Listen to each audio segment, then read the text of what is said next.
صبغة الله ومن أحسن من الله صبغة ونحن له عابدون. بسم اللہ الرحمن الرحیم نحمدہ ونصلی علی رسولہ الکریم. پیارے بچوں، کبھی آپ نے دیکھا اور دیکھ کر سوچا ہے کہ مختلف جانوروں کی موٹی کھال اور ان پر لمبے لمبے بال کیوں ہوتے ہیں؟ یہ اس لیے ہوتے ہیں کہ یہ ان کا لباس ہے. اس موٹی کھال اور لمبے بالوں کی وجہ سے وہ گرمی اور سردی سے اپنی حفاظت کرتے ہیں. ان کا تو یہ لباس ہے، لیکن اللہ تعالیٰ نے ہمارے لیے لباس کو پیدا فرمایا ہے جو ہم پہنتے ہیں. اور دیکھیں، جانوروں کا تو ایک ہی لباس ہے، لیکن ہمارے لیے اللہ تعالیٰ نے رنگ برنگے لباس پیدا فرمائے ہیں، اور گرمیوں کے لیے الگ ہیں، سردیوں کے لیے الگ ہیں. تو یہ کتنی بڑی اللہ تعالیٰ کی ہمارے اوپر نعمت ہے. تو ہمیں اس کا بھی شکریہ ادا کرنا چاہیے. اور اس نعمت کا شکریہ ادا کرنے کا طریقہ یہ ہے کہ ہم لباس کے جتنے بھی آداب ہیں ان کا خیال کریں اور ان کی رعایت رکھیں. مثال کے طور پر، جب آپ لباس اتاریں تو اتارنے سے پہلے بسم اللہ ضرور پڑھیں. صرف بسم اللہ پڑھ لیں. جیسے میں نے پہلے بھی یہ حدیث سنائی تھی کہ نبی پاک صلی اللہ علیہ وسلم نے فرمایا کہ جب کوئی اپنا لباس اتارنے سے پہلے بسم اللہ پڑھ لیتا ہے تو اس کے جسم کے جو چھپے ہوئے حصے ہوتے ہیں شیاطین ان کو دیکھ نہیں سکتے. تو شیاطین سے بھی ہم نے اپنے آپ کو محفوظ رکھنا ہے. اور جب ہم لباس چینج کریں گے تو کسی ایسی جگہ کا انتخاب کریں گے کہ کوئی انسانوں میں سے بھی ہمیں کوئی نہ دیکھے اور ہم بھی کسی کو نہ دیکھیں. یہ بہت بری بات ہوتی ہے.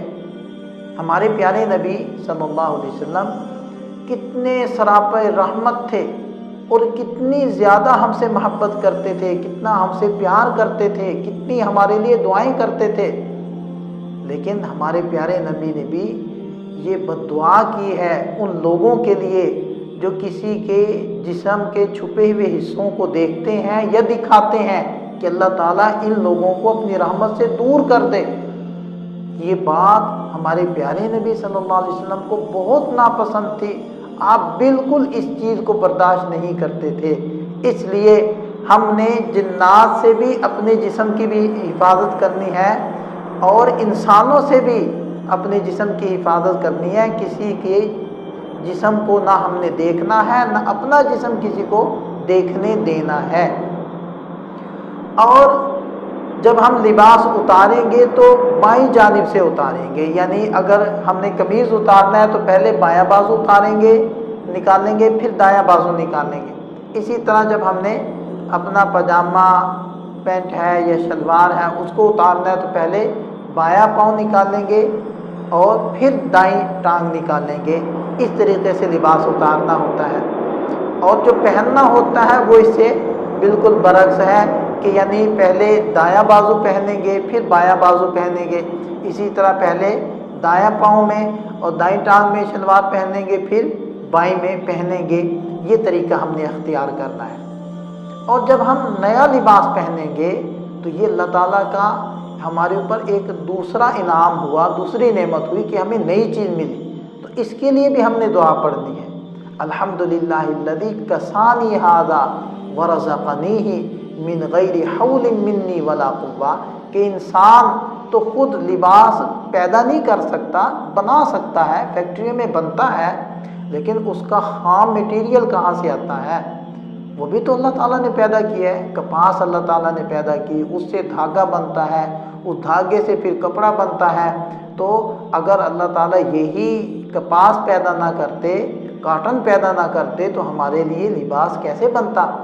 تو اس لیے نیا لباس پہن کر ہم نے اللہ تعالیٰ سے دعا بھی مانگنی ہے اور اللہ تعالیٰ کا شکریہ بھی ادا کرنا ہے. اور یہ دعا پڑھنے کا فائدہ کیا ہوگا؟ جب ہم لباس پہن کر دعا پڑھیں گے، اللہ تعالیٰ کی تعریف کریں گے، اس سے اللہ تعالیٰ خوش ہو جائیں گے. اور اللہ تعالیٰ کو خوش کرنا ہی تو ہماری زندگی کا مقصد ہے. ہم اسی لیے تو جیتے ہیں. ہمارا تو ہر کام اسی لیے ہوتا ہے کہ ہمارا اللہ ہم سے خوش ہو جائے، اس لیے کہ جب اللہ تعالیٰ خوش ہو جاتے ہیں تو اللہ تعالیٰ پھر بندے کی ہر معاملے میں مدد کرتے ہیں، اللہ تعالیٰ اچھی اچھی چیزیں عنایت فرماتے ہیں، اللہ تعالیٰ دنیا میں بھی انسان کو عزت دیتے ہیں اور آخرت میں بھی اللہ تعالیٰ اپنے مہمان خانے میں جنت میں جگہ دیں گے، جس کے اندر بہت ساری چیزیں کھانے پینے کی ہوں گی، ہم گن بھی نہیں سکتے، ہم سوچ بھی نہیں سکتے، اتنی نعمتیں اللہ تعالیٰ نے اپنی جنت میں رکھی ہوئی ہیں۔ تو وہ تبھی ملے گی جب ہم اللہ تعالیٰ کو خوش کریں گے۔ تو اللہ کو خوش کرنے کے لیے تو ہم نے دعا پڑھنی ہے، اس لیے ہر بچہ اس دعا کو یاد کر لے۔ بعض حدیث میں یہ بھی الفاظ آئے ہیں الحمدللہ الذی کسانی ھذا الثوب، تو اگر یہ بھی ساتھ جوڑ لیں تو اس میں ایک لفظ کا اضافہ ہے، تو الحمدللہ الذی کسانی ھذا الثوب ورزقنیہ من غیر حول منی ولا قوہ۔ تو اس دعا کو ہر بچہ یاد کر لے اور اس کو پڑھے۔ اچھا، اس دعا کا ایک فائدہ بھی ہے۔ کیا فائدہ ہے؟ ہمارے پیارے نبی صلی اللہ علیہ وسلم نے ارشاد فرمایا، جو انسان اپنا کپڑا پہن کر یہ دعا پڑھتا ہے تو اس کا کپڑا بھی ٹخنے تک نہیں پہنچتا کہ اللہ تعالیٰ اس کی مغفرت فرما دیتے ہیں۔ دیکھیں، نعمت اللہ تعالیٰ کی ہے، استعمال ہم کر رہے ہیں، صرف ہمارا شکریہ ادا کرنے کی وجہ سے اللہ تعالیٰ اتنے خوش ہو جاتے ہیں کہ ہماری مغفرت فرما دیتے ہیں۔ تو پھر یہ کام تو کرنا چاہیے کہ مزہ بھی آدمی لے اور مغفرت بھی ہو جائے، اللہ تعالیٰ خوش بھی ہو جائے۔ اور یہ ہر کام میں، ہر نعمت میں اللہ کا شکریہ ادا کرنا، یہ اللہ تعالیٰ کو اتنا پسند ہے، اتنا پسند ہے کہ ہمارے پیارے نبی صلی اللہ علیہ وسلم نے ارشاد فرمایا کہ نعمت کھا کر، کوئی بھی نعمت ہے، کھانا کھاتے ہیں ہم، پھل کھاتے ہیں، تو سویٹ کھاتے ہیں، تو نعمت کھا کر شکریہ ادا کرنے والا یہ اس آدمی سے بہتر ہے جو نفلی روزہ رکھے اور صبر کرے۔ تو شکریہ ادا کرنا اللہ تعالیٰ کو اتنا اچھا لگتا ہے، اس لیے ہم شکریہ ادا کریں اللہ تعالیٰ کو۔ اچھا، بعض بچے ان کو شوق ہوتا ہے، اگر وہ لڑکا ہے تو اس کو شوق ہوتا ہے کہ جی میں لڑکیوں والے کپڑے پہنوں، وہ رنگ برنگے ہوتے ہیں، فراقیں ہوتی ہیں، اور بعض بچیوں کو وہ شوق ہوتا ہے کہ جی میں پینٹ شرٹ پہنوں، میں لڑکوں جیسی شرٹ پہنوں۔ تو یہ بہت غلط بات ہے، بڑی گندی عادت ہے، ایسا ہرگز نہیں کرنا چاہیے۔ دیکھیں، اللہ تعالیٰ نے آپ کو لڑکا بنایا ہے اور آپ لڑکیوں والا لباس پہننے کی کوشش کر رہے ہیں، یا ان جیسے لباس یا ان جیسے بال آپ کٹوا رہے ہیں یا ان کی طرح پونیاں آپ بنا رہے ہیں، تو آپ کیا کہنا چاہتے ہیں؟ گویا کہ آپ اس بات پر خوش نہیں ہیں۔ اللہ تعالیٰ نے آپ کو لڑکا بنایا ہے، آپ اللہ تعالیٰ سے یہ کہنا چاہتے ہیں کہ اللہ میں اس بات پر خوش نہیں ہوں، آپ نے مجھے لڑکا کیوں بنایا، مجھے لڑکی کیوں نہیں بنایا؟ تو اس بات سے کہ اللہ تعالیٰ خوش ہوں گے، اور میری اس حرکت سے کہ اللہ تعالیٰ ہم سے خوش ہوں گے؟ یقیناً اللہ تعالیٰ ہم سے ناراض ہو جائیں گے، اور اللہ تعالیٰ اگر ناراض ہو گیا تو پھر کون ہمیں دنیا آخرت کی نعمتیں دے گا؟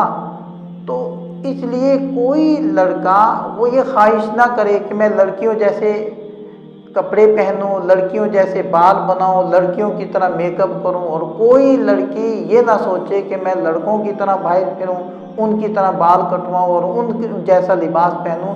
کبھی نہ سوچے، جس کو اللہ تعالیٰ نے لڑکا بنایا وہ اس پر خوش رہے اور وہی کام کرے جو لڑکوں کو کرنے چاہیے، اور جس کو اللہ نے لڑکی بنایا وہ اسی پر خوش رہے اور کوئی ایسی حرکت اور عمل نہ کرے جس سے اس کا لڑکا ہونا ثابت ہوتا ہو۔ تو لڑکیاں جو ہوتی ہیں وہ عام طور پر تیز اور شوق رنگوں والے کپڑے پہنتے ہیں، تو پھر لڑکوں کو تو ایسے نہیں پہننے چاہیے، ان کو تو ذرا ہلکے کلر والے کپڑے پہننے چاہیے۔ اور سب سے جو زیادہ پسندیدہ لباس ہے ہمارے پیارے نبی صلی اللہ علیہ وسلم کا وہ ہے سفید لباس۔ اگر ہو سکے تو ہم سفید لباس پہنیں، ورنہ ہلکے رنگوں والا لباس پہنیں۔ پھر یہ جو ریشم ہوتا ہے، خالص ریشم، یہ بھی عورتوں کے لیے، لڑکیوں کے لیے جائز ہوتا ہے، لڑکوں کے لیے درست نہیں ہوتا۔ اسی طرح انگوٹھیاں پہننا اور کڑے پہننا، چوڑیاں پہننا، اس قسم کی چیزیں پہننا یہ بھی لڑکیوں کے لیے درست ہوتا ہے۔ ہمیں اللہ تعالیٰ نے لڑکا بنایا ہے تو ہم ہرگز یہ چیزیں نہ پہنیں اور نہ ان کا شوق رکھیں۔ اور جب ہم کسی کو دیکھیں کہ اس نے نیا لباس پہنا ہوا ہے تو اس کو دعا دینا بھی سنت ہے۔ جیلس نہیں ہونا چاہیے، جیلسی ہونے سے کی بجائے ہم اس کو دعا دیں، تبلی ویخلفک اللہ، آپ کو اللہ تعالیٰ یہ نصیب کرے، آپ اس کو پہن کر پرانا کریں اور اللہ تعالیٰ آپ کو اس کے بدلے میں دوسرا لباس عطا فرمائے۔ دعا کرنی چاہیے، جیلسی نہیں ہونا چاہیے، دل میں جلنا نہیں چاہیے، حسد نہیں کرنا چاہیے۔ کیوں؟ اگر آپ حسد کریں گے تو کس کا نقصان کریں گے؟ آپ اپنا نقصان کریں گے، اس کا تو کوئی نقصان نہیں۔ اگر اس نے اچھا لباس پہنا ہے، جو اس کے پاس اچھی سائیکل ہے یا اس کے پاس اچھا بیگ ہے اسکول کا، تو آپ خواہ جیلس فیل کر رہے ہیں، اپنے آپ کو تکلیف پہنچا رہے ہیں۔ یہ تو ایسے ہی ہو گیا کہ اپنے منہ پر تھپڑ مارنے والی بات ہے کہ بھئی وہ تو مزے کر رہا ہے اور آپ اپنے کو تھپڑ مار رہے ہو، اپنے کو تکلیف دے رہے ہو۔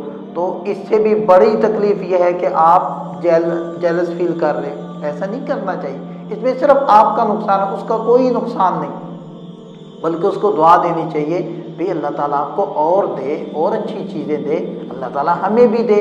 اور اللہ تعالیٰ نے ہمیں جو دیا ہے بہت کچھ دیا ہے، ہمیں جو اللہ تعالیٰ نے ہمیں نعمتیں دی ہیں ہمیں وہ دیکھنی چاہیے، اور اپنے سے کمزوروں کو دیکھنا چاہیے جن کے پاس یہ بھی نہیں۔ کتنے بچے آپ کو نظر آئیں گے کہ انہوں نے گٹو اٹھائے ہوتے ہیں، پاؤں میں جوتے نہیں ہوتے، بال بکھرے ہوتے ہیں، پھٹا پرانا انہوں نے لباس پہنا ہوتا ہے، اور وہ مختلف گندگیوں کے ڈھیروں سے کاغذ اٹھا رہے ہوتے ہیں، شاپر اکٹھے کر رہے ہوتے ہیں۔ آپ ان کو دیکھیں اور اللہ تعالیٰ کا شکریہ ادا کریں کہ اللہ تعالیٰ نے ہمیں ایسا نہیں بنایا۔ اور پیارے بچوں، ایسا لباس کبھی بھی نہ پہنیں جو بہت تنگ ہو۔ تنگ لباس نہیں پہننا چاہیے، تھوڑا سا ڈھیلا لباس پہننا چاہیے۔ لباس کس لیے ہوتا ہے؟ جسم کو چھپانے کے لیے، جسم کو ظاہر کرنے کے لیے، یقیناً جسم کو چھپانے کے لیے ہوتا ہے۔ تو جسم کو تو وہی لباس چھپائے گا نا جو قدرے ڈھیلا ہو۔ بہت ٹائٹ اور چست لباس ہمیں نہیں پہننا چاہیے۔ پھر بہت باریک لباس بھی نہیں پہننا چاہیے۔ بعض بچوں نے بہت باریک لباس پہنا ہوتا ہے جس سے جسم نظر آ رہا ہوتا ہے۔ تو جسم کو تو چھپانا ہے، ظاہر نہیں کرنا، دکھانا نہیں ہے، تو ہمیں تھوڑا سا موٹا لباس پہننا چاہیے۔ پھر بعض بچوں نے بہت چھوٹی نکریں ان کی والدہ پہنا دیتی ہیں، تو بچوں اس چیز کا خیال کرنا چاہیے، ہمارا گھٹنا ہے یہ ان حصوں میں داخل ہے جن کو چھپنا چاہیے۔ تو لڑکے بھلے ہوں لیکن ہمارا گھٹنا ننگا نہ ہونے پائے، لہذا اتنی چھوٹی سی نکر پہننا جس سے گھٹنا ننگا رہے یہ درست نہیں ہے۔ ہمیں پوری نکر پہننی چاہیے، بلکہ شلوار پہننی چاہیے۔ اور اسی طرح بچیوں کو ہاف بازو والا لباس بالکل نہیں پہننا چاہیے، بلکہ بتانا چاہیے کہ امی میں نے تو پوری بازو والے لباس پہننا ہے جس میں پورا پردہ ہوتا ہے، یہ ہاف بازو لباس یہ میرے لیے درست نہیں ہے۔ اگر ابھی سے آپ عادت ڈالیں گے تو بڑے ہو کر آپ کو عادت پڑے گی۔ اور دیکھیں شیطان اس بات سے خوش ہوتا ہے کہ یہ بچے کم لباس یعنی ہاف بازو لباس پہنے یا تنگ لباس پہنے یا باریک لباس پہنے، اس سے اللہ تعالیٰ ناراض ہوتے ہیں، اللہ کے پیارے نبی صلی اللہ علیہ وسلم ناراض ہوتے ہیں، شیطان خوش ہوتا ہے۔ تو ہم نے تو شیطان کو ناراض کرنا ہے اور اللہ کو اور اللہ کے پیارے نبی صلی اللہ علیہ وسلم کو خوش کرنا ہے، ان کو راضی کرنا ہے، تو وہ تو اس طریقے سے راضی ہوں گے۔ پھر اگر ہمیں اچھا لباس مل گیا، ہمارے بابا ہمارے لیے خوبصورت لباس لے آئے، تو ہمیں وہ پہن کر محلے میں جا کر غرور نہیں کرنا چاہیے کہ جی میرے پاس اتنا اچھا سوٹ ہے، میرے پاس اتنی اچھی سائیکل ہے، میرے پاس اتنا اچھا اور خوبصورت بیگ ہے۔ یہ اترانا، یہ غرور کرنا، یہ تکبر کرنا، یہ غلط بات ہے۔ ہمارے پیارے نبی صلی اللہ علیہ وسلم نے فرمایا جو دنیا کے اندر شہرت کا لباس پہنتا ہے، یعنی کہ یہ اچھا لباس پہن کر غرور کرتا ہے، تکبر کرتا ہے، تو فرمایا کہ قیامت کے دن اللہ تعالیٰ اس کو ذلت کا لباس پہنائیں گے۔ تو اس لیے اللہ کا شکر ادا کرنا چاہیے اور یہ کوشش کرنی چاہیے کہ اس کو بھی یہ لباس ایسا ملے، اور اس کے لیے بھی دعا مانگنی چاہیے۔ غرور نہیں کرنا چاہیے، تکبر نہیں کرنا چاہیے، اترانا نہیں چاہیے، جس کو شوخیاں مارنا، شوخیاں نہیں مارنی چاہیے، شوخا نہیں ہونا چاہیے، بلکہ اللہ تعالیٰ کا شکریہ ادا کرنا چاہیے، الحمدللہ کہنا چاہیے۔ اور جب ہم اپنی شلوار پہنیں تو اس شلوار کو، اگر ہم لڑکے ہیں تو ان کو اپنے ٹخنوں سے اوپر رکھیں، ٹخنے ننگے رکھنے، ٹخنوں کو نہیں ڈھکنا ہوتا۔ یہ ٹخنوں کو ڈھکنا ہمارے پیارے نبی صلی اللہ علیہ وسلم کو بالکل پسند نہیں تھا، یہاں تک کہ ہمارے پیارے نبی صلی اللہ علیہ وسلم نے فرمایا کہ اگر ٹخنے کے نیچے والا حصہ وہ شلوار وغیرہ سے ڈھکا ہوا ہوگا تو وہ آگ میں جلے گا۔ تو ہمیں تو دنیا کی آگ اتنی گرم لگتی ہے، وہ برداشت نہیں ہے، تو جہنم کی آگ تو بہت زیادہ سخت ہے، ہم اس کو کیسے برداشت کر سکتے ہیں؟ اس لیے ہمیں اپنے ٹخنوں کو ننگا رکھنا ہے۔ لیکن جو بیٹیاں ہیں، لڑکیاں ہیں، وہ اپنے ٹخنوں کو ڈھک کر رکھیں گی، انہوں نے ننگا نہیں کرنا۔ اب الٹا ہی چل رہا ہے، یعنی بچیوں کو دیکھیں تو انہوں نے ننگے کیے ہوئے ہیں، اوپر تک شلوار چڑھائی ہوئی ہے یا فراقیں پہنی ہوئی ہیں، تو وہ ان کے جو ہے وہ پنڈلی ننگی ہے۔ اور لڑکوں کو دیکھیں تو انہوں نے نیچے تک کی پینٹ پہنی ہوئی ہے یا شلوار ان کی ٹخنوں میں اور پاؤں میں جا رہی ہے۔ ایک تو اس میں تکبر آتا ہے، ہمارے پیارے نبی کی نافرمانی ہوتی ہے، دوسرا یہ لباس گندا ہو جاتا ہے، میلا ہوتا ہے۔ تو ہمیں اس چیز کا بھی خیال کرنا چاہیے کہ ہمیں اپنے لباس کو صاف ستھرا رکھنا چاہیے، جیسے میں نے پہلے کہا تھا کہ پاک بھی رکھنا چاہیے، اسی طرح صاف بھی رکھنا چاہیے۔ ہم نے صاف ستھرے کپڑے پہنے ہیں تو وہ صاف رہیں۔ ہمیں دوسرے صاف ستھرے اچھے لگتے ہیں یا میلے اچھے لگتے ہیں؟ چھوٹا بھائی ہے، چھوٹی بہن ہے، وہ گندی مندی میلی کچیلی وہ اچھی لگے گی یا صاف ستھری اچھی لگے گی؟ صاف ستھری اچھی لگتی ہے نا۔ تو ہم بھی تو دوسروں کو تبھی اچھے لگیں گے جب ہم صاف ستھرے ہوں گے۔ پھر ہم گندے مندے داغ لگا لیتے ہیں۔ آپ کو پتہ ہے کتنا مشکل ہے کپڑوں کو دھونا؟ جب آپ کی ماما کپڑوں کو دھوتی ہیں تو کس قدر تنگ ہوتی ہیں، تو ان ماما کو تنگ کرنا، ان کو ستانا، ایک تو کپڑے دھونے کا برڈن ان پر ہے، دوسرا آپ نے گندے داغ لگائے ہوئے ان کو صاف کرنا ایک الگ سے مصیبت ہے۔ تو ہمیں اس چیز کا خیال کرنا چاہیے۔ جو بیٹیاں ہوتی ہیں ان کو شروع سے ہی دوپٹہ کرنے کی عادت ڈالنی چاہیے۔ تو ہم دوپٹہ لیں، اور دوپٹہ بھی جو واقعتاً دوپٹہ ہو وہ لیں۔ ایسے نہیں ہے کہ بعض دفعہ وہ بہت ہی باریک نیٹ والا ہوتا ہے، اس کا لینا نہ لینا برابر ہوتا ہے۔ نہیں، باقاعدہ دوپٹہ ہو، اسکارف ہو، وہ ہم اپنے سروں کو ڈھانپیں۔ تو یہ نہیں کہنا چاہیے کہ جی ابھی تو یہ میری بیٹی چھوٹی ہے، یا بیٹی یہ سمجھے کہ ابھی میں چھوٹی ہوں، مجھے ان چیزوں کی ضرورت نہیں ہے۔ نہیں، ابھی سے اگر ہمیں عادت پڑے گی تو بڑے ہو کر ہم ایسا کر سکیں گے، اگر ابھی سے ہماری عادت نہیں پڑی تو بڑے ہو کر بھی عادت نہیں پڑے گی۔ اس لیے جو بیٹیاں ہیں انہیں ابھی سے ہی، چھوٹی عمر سے ہی اپنا دوپٹہ لینے کا خیال کرنا چاہیے، اپنے سر کو ڈھانپ کر رکھنا چاہیے، ننگے سر نہیں پھرنا چاہیے۔